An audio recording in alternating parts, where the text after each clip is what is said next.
తీర్చిదిద్దుతాను.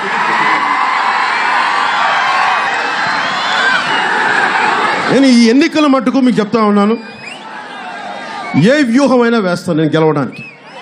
ఏ వ్యూహమైనా సరే. గుండాగాళ్ళతో గొడవ పెట్టుకోవాలంటే కర్ర పట్టుకొని రోడ్డు మీద ఉంటాను.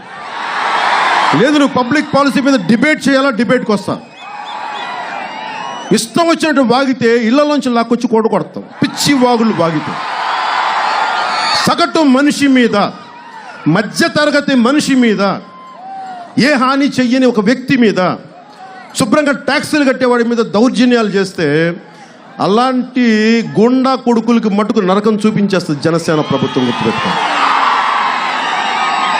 నేను ఈరోజు అడుగుతున్నాను ప్రతి ఒక్కరిని, పిఠాపురం సభ సాక్షిగా అడుగుతున్నాను, శ్రీపాద శ్రీవల్లభుడి సాక్షిగా అడుగుతున్నాను, దత్తాత్రేయుడి సాక్షిగా అడుగుతున్నాను, అమ్మవారి సాక్షిగా అడుగుతున్నాను, నాకు అధికార పీఠ ఇవ్వండి. నేను అడుగుతున్నాను ఈ రోజున, ఆర్థిస్తున్నాను, నేను ఈ రోజున అభ్యర్థిస్తున్నాను. ఈ రోజున నేను సిద్ధపడున్నాను.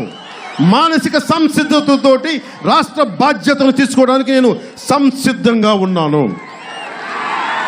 నాకే భయాలు లేవు. ఏ గుండాగడైనా సరే, ముఖ్యమంత్రి స్థాయిలో ఉన్నోడైనా సరే ఎదిరించడానికి నేను సిద్ధంగా ఉన్నాను.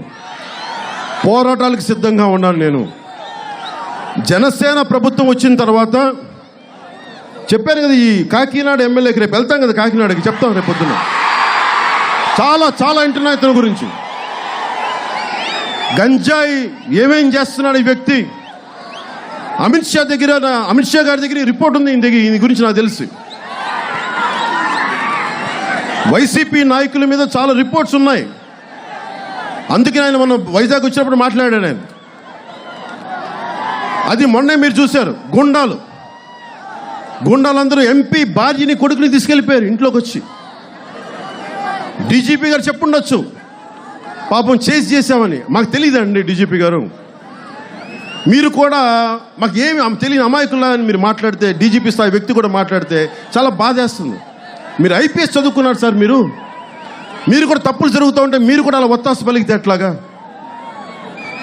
జనసేన ప్రభుత్వం వస్తే చేయమని చెప్పండి ఇలాంటి వాళ్ళని. అసలు ఇంటి దాకా వస్తారు, ఇంటి దాకా వచ్చి అలాంటి చేస్తే అసలు గేట్ దాటుతారా మీరు?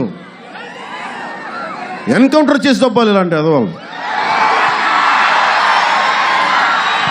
ఈ మాట మాట్లాడేది నా మీద తిడతారు కానీ పర్లేదు, నేను తెలియ పరిస్థితి.